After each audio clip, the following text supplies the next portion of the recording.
Bagaimana seorang ustadz menjelaskan silsilah Syekh Hasyim Asy'ari dengan Kiai Haji Ahmad Dahlan. Awal-awal saya cuek aja, terus saya tonton terus tulisan, loh kok ini menarik sekali. Itulah kesan pertama dengan Ustadz Adi Hidayat. Kita tidak perlu satu organisasi, tidak perlu satu sekolah, tidak perlu satu guru, bertemu dalam satu titik, mukhlishina lahuddin. Mudah-mudahan titik itulah yang mempertemukan kita. Kenapa Kiai Haji Hasyim Asy'ari mendirikan NU 31 Januari 1926? Karena merasa ketika Muhammadiyah sudah tampil 14 tahun sebelumnya, itu beliau melihat di NU itu nggak muncul-muncul ulamanya. Asy'ari dengan pendiri Muhammadiyah, Muhammad Darwish, itu satu keluarga, satu saudara yang sama, bahkan ngajinya sama-sama itu di Semarang, di Kiai Haji Soleh Darat. Dia ada 3 orang, Muhammad Darwish, kemudian Hasyim Asy'ari, satu lagi itu kakek buyutnya Cak Nun, MH Ainun Najib. Cuma 2 ini yang menonjol, karena menonjol, bagus baca kitabnya, soleh orangnya, itu langsung diperintahkan pergi ke Mekah, diberikan kitab. Kalau kakek buyutnya MH Ainun Najib, itu cuma diberikan cincin pada saat itu. Saat berangkat ke Mekah, berguru di guru yang sama, namanya Syekh Ahmad Khatib dari Sambas, dikenal dengan Syekh Ahmad Khatib As-Sambasi. Nah, setelah dilihat-lihat sampai kembali ke Nusantara di masa yang sama, itu Masya Allah, ternyata keduanya punya visi yang sama, tapi punya beda karakter. Yang satu senang praktek, namanya Muhammad Darwish, lantas pulang diganti nanti menjadi Ahmad Dahlan. Yang satu lagi senang menulis kitab. Nah, Hasyim Asy'ari ini menulis 19 kitab dalam hidupnya. Kami punya itu koleksinya, ada 19 kitab. Nah, sebelum beliau menulis dan mendirikan Nahdlatul Ulama itu, Kiai Haji Ahmad Dahlan kan senang praktek. Begitu pulang, menafsirkan surat Al-Ma'un, tidak tunggu nulis buku. Selesai kajian, buka pakaian luarnya, keluarkan uang yang dibawanya, sampaikan pada masyarakat, bikin rumah sakit, bikin pesantren, bikin sekolah, bikin macam-macam praktek. Hasyim Asy'ari mulai menulis. Saat meninggal Kiai Haji Ahmad Dahlan 1924, difikirkan oleh beliau, ini seorang sudah meninggal dunia, ulama belum bangkit, maka ditulislah kemudian kitab baru yang menjadi landasan lahirnya ormas baru disebut dengan Nahdlatul Ulama. Yang ingin saya sampaikan, kedua-duanya ini ternyata satu garis nasab yang sama, bertemu di Maulana Ishaq. Jadi kalau kita urutkan, maaf, Muhammad Hasyim Al-Asy'ari bin Abdul Wahid, bukan Kang Wahid yang ini ya, itu ada Gunawannya, ini lain.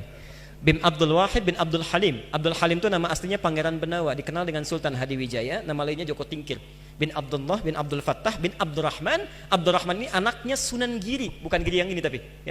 Nah, Sunan Giri ini anaknya siapa? Anaknya Maulana Ishaq. Nah, di Maulana Ishaq inilah nyambung nasabnya. Kiai Haji Ahmad Dahlan bin Kiai Haji Abu Bakar bin Kiai Haji Sulaiman bin Kiai Murtado bin Demang Jurang Juru Kapindo bin Demang Jurang Juru Sapisan bin Kiai Gerbek bin Maulana Ishaq. Siapa Maulana Ishaq ini? Maulana Ishaq ini adalah anaknya Ahmad Jumadil Kubra, salah satu wali yang dari 9 yang datang dari Mesir, dari 9 wali itu. Ahmad Jumadil Kubra ini siapa? Ini adalah salah satu wali yang punya 2 anak. Saya belum teruskan nasabnya. Anak pertamanya dibawa ke Nusantara, namanya Maulana Ishaq, melahirkan 2 ulama tadi. Anak keduanya lahir di Mesir, bernama Syarif Abdullah. Nah, nanti Syarif Abdullah inilah yang akan bertemu dengan salah satu anaknya Prabu Siliwangi. Prabu Siliwangi pemenah rasa menikah dengan Nyai Subang Larang, punya 3 anak.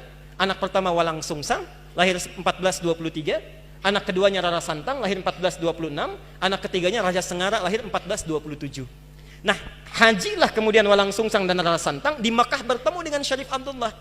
Walang Sungsang ganti nama jadi Abdullah Iman, Rara Santang ganti nama menjadi Syarifah Mudaim. Jatuh cinta Syarif Abdullah dengan Syarifah Mudaim, menikahlah, pulang ke Mesir, tinggal 20 tahun, melahirkan anak bernama Syarif Hidayatullah. Berguru pada Syekh Ibnu Athaillah As-Sakandari. Pulang nengok kakek buyutnya, bertemu dengan Prabu Siliwangi. Saat itu tinggalnya ada di lingkaran Jati, maka dikenallah dengan saat itu dengan nama Sunan Gunung Jati. Nah, baik Ahmad Dahlan ataupun Hasyim Asy'ari itu berada di satu garis yang sama, dari Ahmad Jumadil Kubra bin Ali Zainal Al-Kabir bin Ali Zainal Abidin, keturunannya dari Al-Husain, Husain anaknya Ali, Ali suami Fatimah, Fatimah putri Rasulullah sallallahu alaihi wasallam. Tapi sampai hari ini tidak pernah Ahmad Dahlan disebut dengan Habib. Itu enggak ada. Kiai Haji Ahmad Dahlan. Yang penting sikapnya seperti Nabi, tuturnya seperti Nabi, pandangannya seperti Nabi. Kullu mri'in bima kasaba rahin, itu pilihan kita semua.